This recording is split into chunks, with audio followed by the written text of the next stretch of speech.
Academic libraries hold an important place in society, especially within higher education. In a book titled The Academic Librarian, it was stated, without academic libraries, a pertinent structure and component of the college or university that is attached to would be non-existent.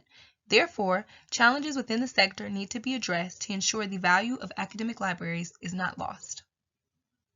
Equity of access, intellectual freedom, literacy and learning, privacy, service, and stewardship are all core values of librarianship that the American Library Association has established. However, within the academic library setting, research has shown that in the digital age, a shift has occurred. Libraries now have the ability to be closer to their users than ever before. Emphasis is no longer placed on what libraries hold, but who libraries serve. This is considered a user-centered approach, which is seen as the best fit for the future of academic libraries currently and over the next 5 years. Services, equity of access, and literacy of learning are all challenges that directly affect the patrons of academic libraries. In comparison, equity of access, services, and literacy of learning need to be addressed first because they are gatekeepers to information regarding intellectual freedom, privacy, and stewardship. Discussing these three challenges and honing in on issues specific to academic libraries will help to understand how to promote a user-centered future. Challenge number 1, equity of open access. Cornell University defined open access as scholarly literature free of charge that carries less restrictive copyright and licensing barriers than traditional published works. Information Services Today reiterates that open access publishing is not a new phenomenon and has been around for the past decade. However, more academic institutions are now making the transition. In a 2020 Academic Library Trends study, there was seen to be a rise in contracts that promoted open access publishing by shifting payment away from subscription-based reading and towards open access publishing. In the next 5 years, if more academic libraries are using open access materials, then the equity of open access publishing must be examined. Open access is a gatekeeper in promoting other core librarianship topics such as intellectual freedom and service. Equity, as defined by the American Library Association, is when some are excluded or lack the knowledge, income, equipment, or training necessary to obtain resources. Affordability is the first inequity of open access publishing. Although open access publishing is free to users, Jane states the cost of publications are often shifted to universities and colleges through membership fees. Colster notes that access to approximately 75% of articles is not possible unless one works at an institution or if one is paying out of pocket. Historically, larger research-based institutions have more money to pour into scholarly resources, in comparison to smaller academic colleges or universities that may not be able to afford the high-cost membership fees. If the author only published through open access, then those libraries could miss out on the chance to provide the best resources to their students, faculty, and other patrons. The second inequity surrounds the authors who are being published. In a study done by the Academic Analytic Research Center, it was shown that publishing increases with male gender, institution attachment, STEM disciplines, funding, and a long-standing career.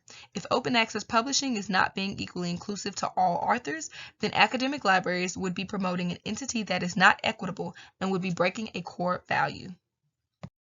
It is now academic libraries' job to not only promote the use of open access resources to all its patrons, but also to ensure that costs associated with open access publishing becomes fair for smaller colleges, universities, and research libraries.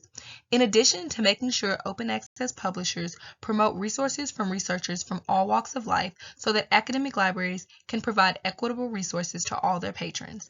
In March 2022, Budapest, an open access organization, provided an online list of recommendations for open access. 2 of those recommendations help to provide solutions for more equitable open access publishing.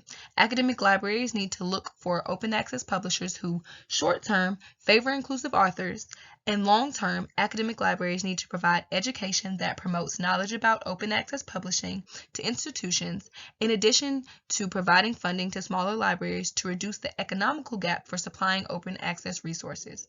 A skill and attribute that promote these long and short-term plans are ongoing education for libraries surrounding diversity and inclusion practices.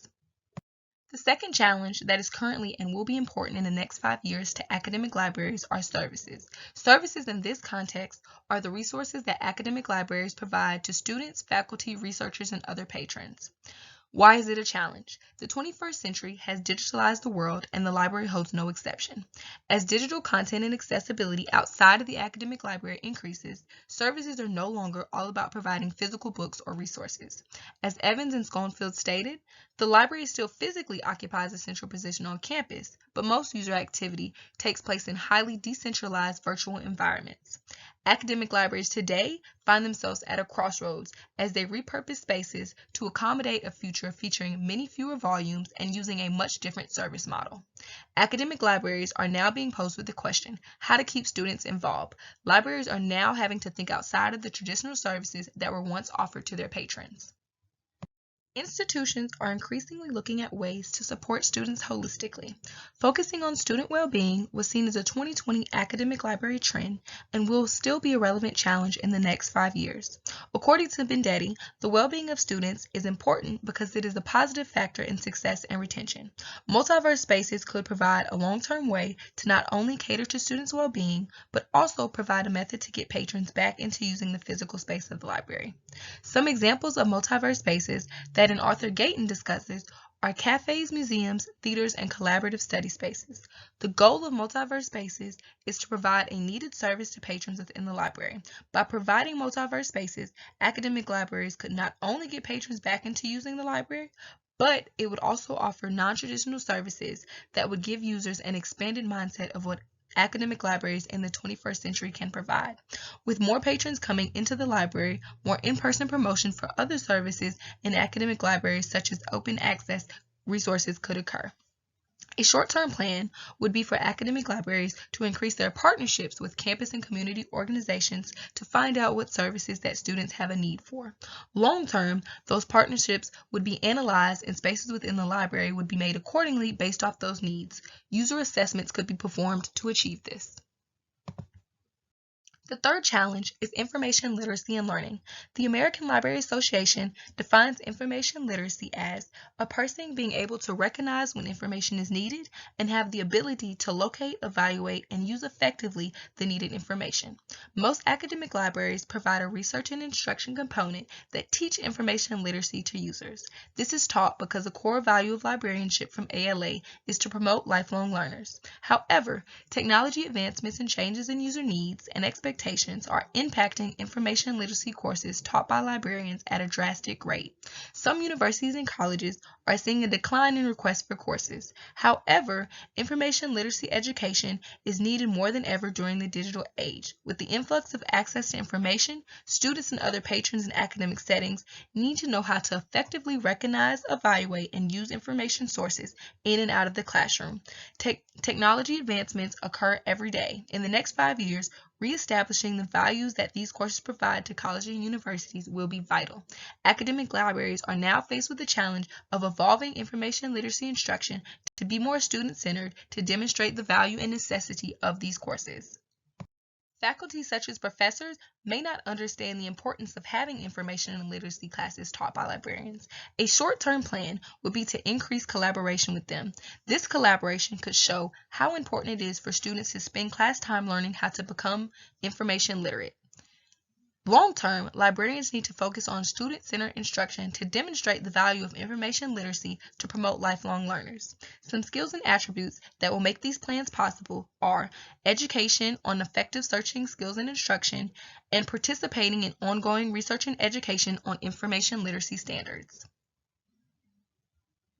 All three challenges' differences have been discussed. However, they do have various similarities. All challenges are related to a particular service that academic libraries provide, will require ongoing education and research, are important in establishing a user-centered focus that academic libraries are headed toward in the future, and were chosen based off an aspect of 2020 academic trends that will still be relevant within the next 5 years.